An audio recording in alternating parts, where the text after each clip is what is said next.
Sue Taylor. I have to say, we are really tired of having to sue our own county to get you to do the right thing.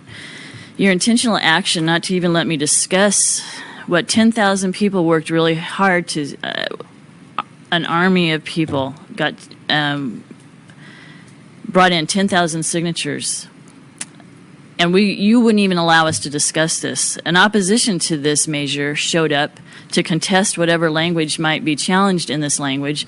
But when they saw you were not even going to discuss it and leave it as it is, they chose not to stand up, meaning that this is so confusing to the public. They're happy about how you've left it. I was really hoping we could do the right thing.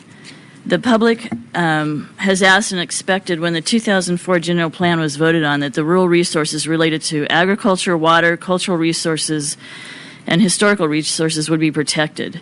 Since that time, not only has our board ignored those requirements, you have literally thrown roadblocks in front of implementing that. After a survey in Diamond Springs, this is probably 6 years ago, 400 people came through that survey and said what they wanted. They wanted to protect those resources. Later on, Shingle Springs did a similar survey. There was about 350 people that also went through and said basically the same thing. Those actions were brought forward to this board. They packed this place, asking you to implement those policies, to work with them. Again, you blew them off. Seeing that nobody was going to listen to what this community was asking for, we went out and I approached agricultural folks and sat at the table with them and asked them for language in those initiatives. I met with them. I met with different organizations to try to assimilate what would be in that initiative and what their frustrations would be incorporated into it. And it seems sadly some of those people that I went to are now aligned against these initiatives. In good faith, we met with our county council Friday. We were given this at the last minute. We've been asking for these words for over, this was signed in 2014 and certified, and we've been asking if we can have this discussion for over a year.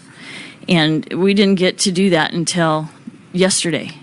We met with them. It was frustrating for both of us because we have different takes on how this looks. But after that wrangling and frustration, I actually listened, and I went home. I stayed up all night and rewrote based on their feelings and our feelings. And you have a group here that showed up to challenge what they thought. They must have known somehow. All I knew that the county council and us were meeting, and we didn't even have that noticed, and I'm surprised everybody showed up thinking that we were going to do this. But on that, I brought in this that I wanted to show the Board of Supervisors along with legal code, and I would think it's really sad that we couldn't work in good faith with each other to come up with words. The election process in California requires the ballot title and question must reflect the character and real purpose of the proposed measure. I'm the proponent of that initiative. Nobody knows the purpose and feeling of this better than I do. And I can tell you the words that are in that question do not reflect that. And I will go ahead and give this to you anyway, even though you don't want to hear it. And thank you for your time. Thank you, Sue.